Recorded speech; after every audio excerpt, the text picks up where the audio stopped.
Bonjour Christine, on est prêts, nous sommes en direct ce matin depuis Beuvry-la-Forêt, c'est près d'Orchy à quelques kilomètres de Douai et on vous parle d'un centre de recherche sur les graminées. Ça vous inspire? Vous savez pas ce que c'est, hein? C'est pas grave, faut rester avec nous. On va tous...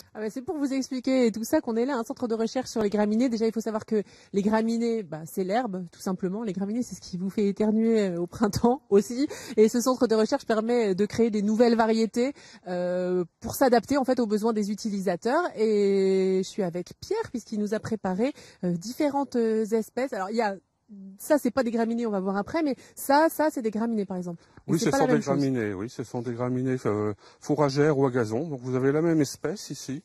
C'est de la fétuque élevée, avec une orientation fourrage pour donner un maximum d'herbe aux vaches. Ça, c'est pour, par exemple, un terrain agricole pour nourrir les vaches. Pour faire une prairie, pour nourrir les animaux. Ça, c'est ce qu'on appelle du fourrage. Et là, c'est la même espèce à côté, avec une fétuque élevée à gazon pour les particuliers ou les terrains de sport. Et donc vous voyez par la sélection naturelle qu'on fait, on a d'un côté une plante qui pousse énormément, qui va donner beaucoup de fourrage pour les vaches, et de l'autre une plante à gazon qui va être tondue beaucoup moins souvent. Alors on aperçoit derrière moi par exemple, c'est grand, c'est très très grand ici, il y en a là, il y en a partout, on peut faire tout le tour, il y en a partout du gazon et différentes espèces d'herbes. Qu'est-ce que vous faites concrètement ici ? Donc on fait de la sélection, de la recherche pour créer des nouvelles variétés de plantes graminées fourragères, de plantes d'interculture, de plantes à gazon. Alors plantes d'interculture, c'est ça par exemple? Ça, vous voyez, c'est des plantes d'interculture, c'est des plantes qu'on sème après une récolte de blé ou de pommes de terre à l'automne pour fixer l'azote qui est dans le sol et pour que ça parte pas dans la nappe phréatique. Donc vous avez un assortiment de plantes, ici de la moutarde blanche, qui est la plus connue. Ici vous avez du trèfle incarnat, vous voyez une très jolie plante, qui elle présente l'intérêt de fixer l'azote atmosphérique et de le rendre à la terre. Et ça, qu'est-ce que c'est ? Ça, c'est le départ d'une pépinière. Donc, en fait, on repique des plantes au mois d'avril. Donc ici, vous êtes dans une pépinière de graminées, vous avez différentes espèces. Là, vous avez du règre anglais, du règre d'Italie. Plus loin, vous avez de la fétuque élevée ou de la fétuque rouge. Là, mais tout ça, ça allait donc. Parce que, attendez, tout ça pour moi, c'est de l'herbe. C'est de l'herbe. Mais pour nous, non, c'est pas de l'herbe. Chaque chose est très très différente, avec des usages particuliers.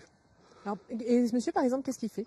Là, il est en train de noter les plantes une à une. Donc, on a ici à peu près 40 000 plantes.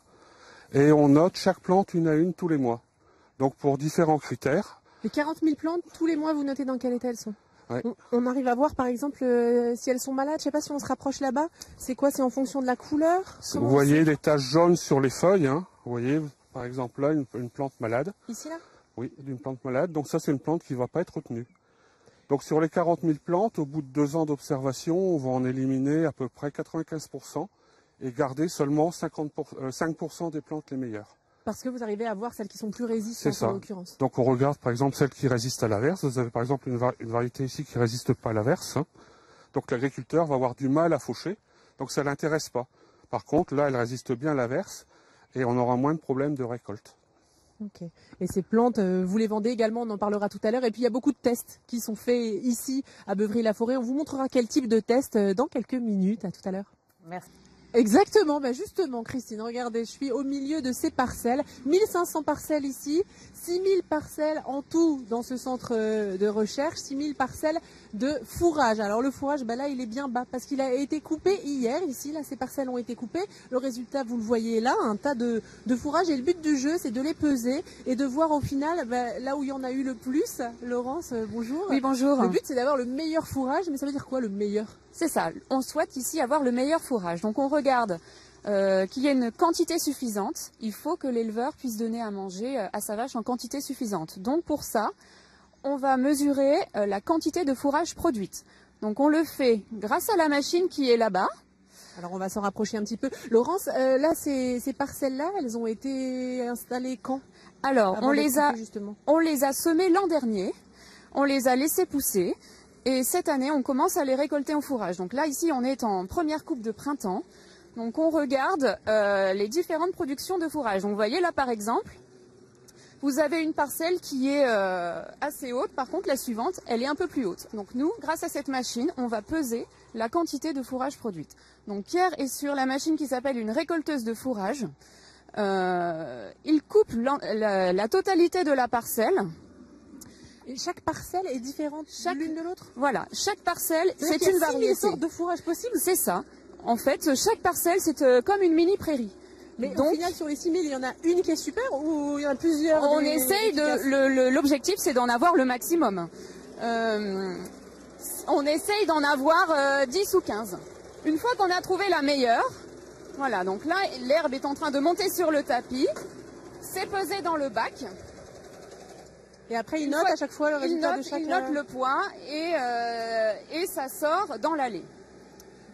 Donc on mesure la productivité, mais on regarde également la qualité du fourrage. Il n'y a pas que la quantité qui compte. Il n'y a pas que la quantité qui il faut que ce soit nourrissant, il faut que ce soit riche. Il faut que ce soit nourrissant, exactement. Il faut que ce soit nourrissant pour les vaches. Donc on regarde le taux de sucre dans l'herbe, on regarde le taux d'azote, ce qui nous donne un peu le taux d'énergie disponible par le fourrage pour les vaches. Et une fois que vous avez sélectionné les meilleures, elles partent en production? C'est ça. Une fois qu'on a sélectionné les meilleures, on les met en production, on produit les graines grâce à nos agriculteurs multiplicateurs. On ramène tout ça dans toute la France. Et après, ça revient à l'usine d'Orchy. Alors, on a fait quelques images, nous, à l'usine d'Orchy, où on voit, je sais pas comment on peut appeler ça, l'empaquetage, parce qu'après, le but, finalement, c'est d'être vendu à des particuliers ou à des agriculteurs. Aux agriculteurs. Ici, on est en fourrage. Aux agriculteurs. Là, il met combien de temps pour s'occuper de toutes les parcelles? Alors, un essai, c'est 160 parcelles. On met 2 heures, 2 heures et demie à tout couper. Les agriculteurs, ils ont des exigences particulières? Oui, il faut qu'il y ait du fourrage au printemps, mais aussi en été, en période plus sèche. Donc là, c'est encore des qualités différentes? C'est des qualités différentes. On utilise des espèces différentes également. Là, on est en train de couper du raigrand anglais, mais on peut avoir des espèces plutôt typées sud. La fétu kilvé, ce que vous avez vu tout à l'heure en pépinière, c'est une plante plutôt typée sud. Merci beaucoup Laurence. Alors vous, chez vous, vous n'avez peut-être pas besoin de fourrage si vous n'êtes pas agriculteur fatalement, mais vous avez peut-être besoin de gazon, et le gazon est testé ici aussi, on vous montre ça tout à l'heure. Merci. Exactement, regardez, le but du jeu, Christine, c'est de tester la résistance comme ça en piétinant. Alors évidemment Laurence, il n'y a pas quelqu'un comme ça qui marche toute la journée dans le gazon. Ce serait un peu fatigant et surtout c'est pas homogène pour tester toutes nos 1500 parcelles. Donc pour ça, on a une machine qui s'appelle le piétineur. Donc c'est ce qu'est en train de faire Simon.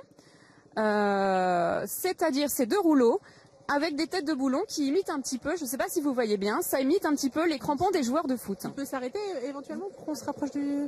Voilà. On ne peut pas s'arrêter n'importe où normalement, mais ça c'est... Ah oui, c'est vraiment pour faire comme des crampons. Pour faire comme des crampons, donc ça imite le passage d'un joueur de foot sur un terrain de foot.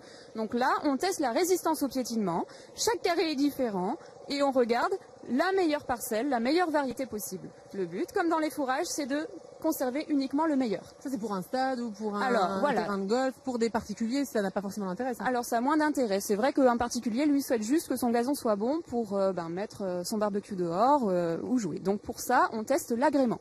L'agrément, c'est une notation qui est faite de façon visuelle, c'est une notation esthétique, c'est ce qu'est en train de faire François. On regarde, on passe chaque parcelle de façon visuelle. Et on regarde ce qui nous plaît le plus, en gros. C'est lui qui juge s'il le voudrait bien dans son jardin, en fait. Exactement. Donc, on regarde la densité du gazon. Bon goût, j'espère, François. Parce que... on essaye. Chaque critère sont différents selon les gens ou tout le monde voudrait à peu près la même pelouse? Bien verte, on imagine? Alors voilà, vous voulez aussi une pelouse qu'on tombe pas très souvent. Donc voilà, c'est un critère. On regarde la vitesse de pousse du gazon. Et puis le critère de la taille de... La taille des feuilles, exactement. Je vous ai préparé.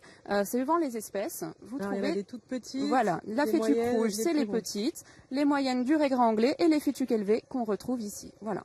Donc nous, notre objectif en tant que sélectionneur, c'est de diminuer la taille des feuilles, faire que le gazon soit vert toute l'année, même en conditions sèches, qu'il soit encore vert. Après, les graines, c'est comme le fourrage, ça part en production. Ça part en production. Ça revient à l'usine d'Orchy. Je dis ça parce qu'on va en parler en même temps que les images, parce qu'on a des images de cette usine d'Orchy pour le conditionnement finalement de ces graines qui sont vendues aux particuliers. Qui sont vendues en jardinerie, en grande surface, ou également aux professionnels, au stade de foot. Toutes les utilisations sont possibles. Donc c'est testé ici, c'est produit dans toute la France, et après c'est remis en emballage ici dans le nord de la France à Orchy. Exactement. Dans l'usine. Bon. Là sur le piétinement, ça se fait tous les combien de temps? Alors on fait ça chaque semaine. Chaque semaine, on matraque et on regarde le plus résistant. Donc, il y a plusieurs utilisations possibles. On peut, effectivement, on pense au stade de foot, on pense à son gazon particulier, mais ça peut être aussi des façons un peu plus originales, la végétalisation de bord de route ou la revitalisation des pistes de ski par exemple. Par exemple, merci beaucoup Laurence, on pourra peut-être en penser à en mettre dans le bureau aussi de Nord-Pas-de-Calais Matin, sait-on jamais. Voilà pour aujourd'hui, pour cette visite de ce centre de recherche, et demain nous serons en direct de Saint-Georges-sur-Laa, c'est pas très loin de Dunkerque, et on vous parlera d'un Cluedo géant qui va être donné, c'est un spectacle en fait, extrait, coulisses, avant-première, ce sera demain dans Nord-Pas-de-Calais Matin.